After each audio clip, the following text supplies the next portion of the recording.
சின்ன மருமகள்ல அடுத்து நடக்க போகுதுன்னு வாங்க பார்க்கலாம். அப்பத்தா பார்த்தா நில குழஞ்சு போய் உட்காந்து அழுதுகிட்டே இருக்காங்க. அப்பதான் கருப்பு வந்து ஆறுதல் சொல்றாரு. என்ன அம்மாச்சி, ஏன் இப்படி அழுதுகிட்டே இருக்க? ஏற்கனவே வீட்டு இருக்கிற நிலைமையில நீ இப்படி அழுதுகிட்டே இருந்தேன்னா உன் உடம்புக்கு ஒண்ணு கிடக்க ஒண்ணு ஆயிர போகுது. மாமா வேற செயல இருக்காரு, தமிழ்ச்செல்வி வேற இப்படி வீட்டையே தலைமொழிகிட்டு போயிருச்சு.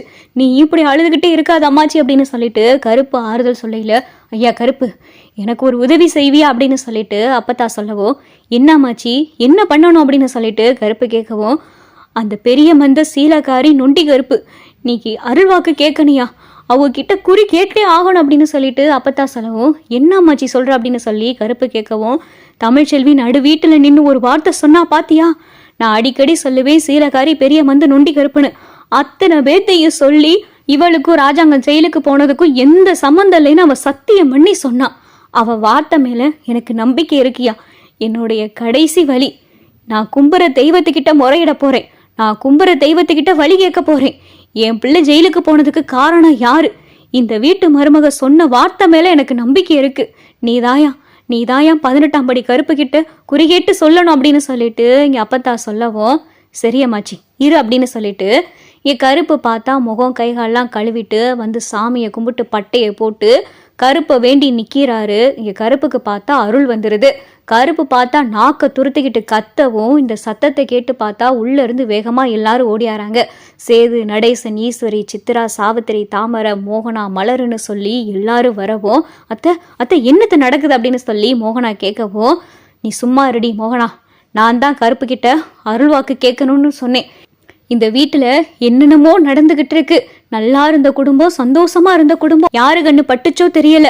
என்னுடைய கடைசி வழி சாமி கிட்ட முறையிற தவிர வேற வழி இல்லை அப்படின்னு சொல்லி அப்பத்தா சொல்லவும், இங்க கருப்புக்கு பார்த்தா சாமி வந்துடுது. இங்க கருப்பு பார்த்தா சாமி ஆடிக்கிட்டே முறைச்சு பார்த்துக்கிட்டு நாக்க துருத்திக்கிட்டு சேதுவை பார்த்து கேட்குறாரு, கட்டின பொண்டாட்டியோடைய வார்த்தை மேல உனக்கு நம்பிக்கை இல்லையா அப்படின்னு சொல்லிட்டு கருப்பு கேட்கவும், சேது பார்த்தா திருன்னு முழிக்கிறாரு. அப்பத்தா பார்த்தா அழுகுறாங்க. அவ வார்த்தை மேல எனக்கு நம்பிக்கை இருக்கே, உங்க பேரெல்லாம் சொல்லி அவ சத்தியம் பண்றாளே, இதுக்கு மேல என்ன நம்புறது அப்படின்னு சொல்லிட்டு அப்பத்தா மனசுக்குள்ள நினைக்கிறாங்க. உன்னை நம்பி இந்த வீட்டுக்கு வந்தவ, ஓ வார்த்தையை வேத வாக்கா நினைக்கிறவ, அவ வார்த்தை மேல உனக்கு நம்பிக்கை இல்லையா? அவதான் சொல்றாளே தப்பு செய்யல, அவளுக்கும் இந்த தப்புக்கு எந்த சம்மந்தம் இல்லைன்னு. ஆனா அவ வார்த்தையை நீ நம்ப மாட்டியா? கட்டின பொண்டாட்டி மேல உனக்கு நம்பிக்கை இல்லையா அப்படின்னு சொல்லிட்டு கருப்பு சேதுவை பார்த்து கேட்கவும், சேது பார்த்தா திருன்னு முழிக்கிறாரு. அவளுக்கும் இந்த தப்புக்கும் எந்த சம்மந்தமும் இல்ல, அவ என் பேரை சொல்லி சத்தியம் செஞ்சப்ப கூட உனக்கு நம்பிக்கை இல்லையா அப்படின்னு சொல்லி கருப்பு கேட்கவும், ஐயா அது அப்படின்னு சொல்லிட்டு சேது சொல்ல வரையில, இந்த வீட்டு மருமக சொன்ன வார்த்தை அத்தனை உண்மை. அவளுக்கும் இந்த வீட்டுல நடக்கிற குழப்பத்துக்கும் எதுக்கும் சம்மந்தம் இல்ல. எந்த தப்பும் செய்யாதவ அவ, என்ன நடக்குதுன்னு தெரியாம குழப்பத்துல இருக்கிறவ அவ. அவ வார்த்தையை நீ நம்பலல, ஓ வாழ்க்கையை நீயே அழிச்சுக்கிட்ட அப்படின்னு சொல்லிட்டு கருப்பு சாமியாடி சொல்லவும், சேது பார்த்தா கண்கலங்கி போய் நிற்கிறாரு. அப்பதான் அப்பத்தா, ஐயா இதுக்கு என்னையா செய்யறது, என்னையா பண்றது?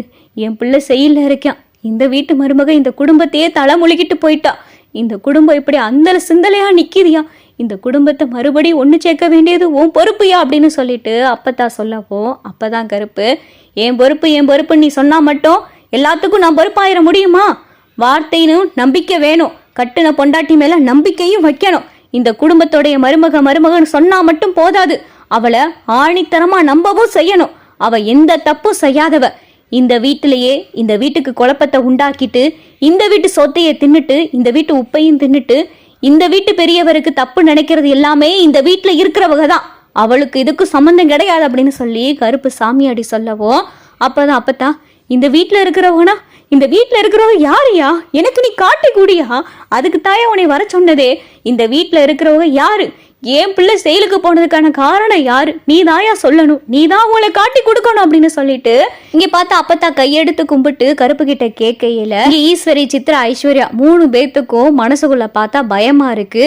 ஐயோ கிளவி வேற யாருன்னு கேக்குது, சாமி பாட்டுக்கு ஆடிக்கிட்டு இவங்க தான் அப்படின்னு சொல்லிட்டா, என்ன பண்றது அப்படின்னு சொல்லிட்டு முட்டை கண்ணை வச்சுக்கிட்டு ஈஸ்வரி அங்கிட்டு இங்கிட்டு உருட்டிக்கிட்டு இருக்கவோ, அப்பதான் ஈஸ்வரி மேல பார்த்தா தலையில பள்ளி விழுந்துருது.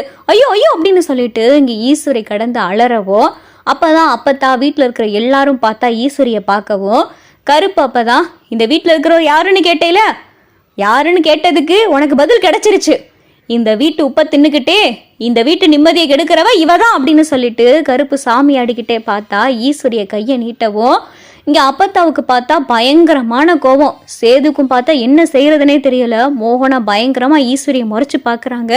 ஐயா என்னையா சொல்ற அப்படின்னு சொல்லிட்டு அப்பத்தா கேட்கவும், இந்த வீட்டு நிம்மதியை கெடுத்தது யாருன்னு உனக்கு நான் காட்டி கொடுத்துட்டேன். ஆனா இந்த வீட்டு மருமக போனவ தான். அவ இந்த வீட்டு பக்கம் திரும்ப இனி வரவும் மாட்டா. உன் பேரனோட அவை நீ சேர்ந்து வாழவும் மாட்டா. இதுதான் எழுதப்பட்ட விதி அப்படின்னு சொல்லிட்டு கருப்பு சாமியாடி சொல்லவும், ஐயா அப்படின்னு சொல்லிட்டு எங்க அப்பத்தா பார்த்தா கையெடுத்து கும்பிடவும், வேற வழியே இல்லை. அவ வார்த்தை மேல நம்பிக்கை இல்லாம அவளையே சந்தேகப்பட்டு கேள்வி கேட்கையில அவ எத்தனை தடவை தான் அவமானத்தையும் சந்தேகத்தையும் சந்திப்பா. அதனால அவ இந்த வீட்டை விட்டு போனவதான். அவ வயிற்றுல இருக்கிற 2 பிள்ளையில ஒரு பிள்ளை உன்கிட்ட இருக்கும், இன்னொரு பிள்ளை அவகிட்ட இருக்கும். ஐயோ அப்படின்னு சொல்லிட்டு அப்பத்தா மனசுக்குள்ள நினைக்கவும், தமிழ்ச்செல்வி வயிற்றுல வளருது 2 பிள்ளைங்கன்ற விஷயம் சேதுவுக்கும் அப்பத்தாவுக்கும் தெரியும். 2 பிள்ளையில ஒரு பிள்ளை சேது வீட்லயும் இன்னொரு பிள்ளை தமிழ்ச்செல்விக்கிட்டையும் இருக்கும் அப்படின்னு சொல்லிட்டு கருப்பு சாமியாடி சொல்லிடுறாரு. ஆனா வீட்டுல இருக்கிறவங்களுக்கு பார்த்தா யாருக்கும் எதுவும் புரியல. 2 பிள்ளையா அப்படின்னு சொல்லி மோகனாவும் மலரும் பார்த்தா பாக்குறாங்க. இங்க ஈஸ்வரிக்கு பார்த்தா உண்மை தெரிஞ்சிருச்சுன்னு சொல்லி கதி கலங்கி போய் நிக்குது. ஐயா நடேசா கருப்புவ மலை ஏத்தியா அப்படின்னு சொல்லிட்டு அப்பத்தா சொல்லவும், நடேசனும் பார்த்தா கருப்புக்கு திருநீர்லாம் வச்சு கருப்புவ மலை ஏத்திறாரு.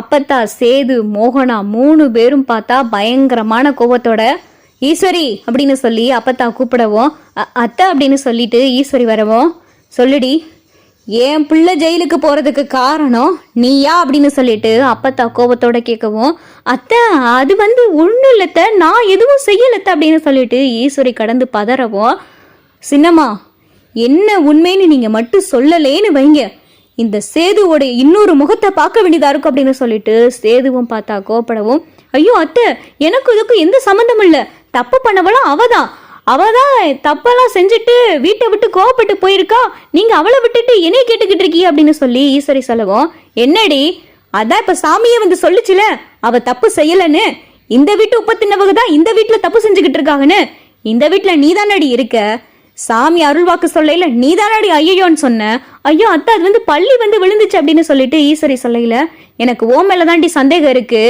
கருப்பு சாமியாடி சொன்னதுக்கு அப்புறம் எனக்கு ஓ மேலதான் சந்தேகமே வருது, நீ தான் ஏதோ செஞ்சிருக்க, என்ன ஏதுன்னு நீ இப்ப உண்மையை சொல்லலேன்னு வையி, அதுக்கப்புறம் நீ இந்த வீட்டிலே இருக்க முடியாது அப்படின்னு சொல்லிட்டு அப்பத்தா பார்த்தா பயங்கரமா கோப்படுறாங்க. உண்மையை சொல்ல போறியா இல்லையாடி அப்படின்னு சொல்லிட்டு அப்பத்தா ஈஸ்வரி கண்ணத்துல ஓங்கி ஒரு அரவுறாங்க. அப்பத்தா விட்டு அடியில பார்த்தா ஈஸ்வரி கீழே விழுகவும் வேகமா ஐஸ்வர்யாவும் சித்ராவும் ஓடி வந்து ஆண்டி ஆண்டி அம்மா அப்படின்னு சொல்லிட்டு வேகமா 2 பேரும் தூக்கவும், ஏன் இப்படி ஆண்டியை போட்டு சித்திரவதை பண்றீங்க அப்படின்னு சொல்லி ஐஸ்வர்யா கேட்கவும், ஏய் வாயை மூடிட்டு ஓரமா நில்லுடி, நீ மட்டும் உண்மையை சொல்லலேன்னு வை, ஈஸ்வரி உன்னை இப்பயே கழுத்தை பிடிச்சு வெளியே தள்ளிடுவேன் அப்படின்னு சொல்லிட்டு அப்பத்தா பார்த்தா மிரட்டவும் ஈஸ்வரிக்கு பார்த்தா என்ன பதில் சொல்றேனே தெரியல.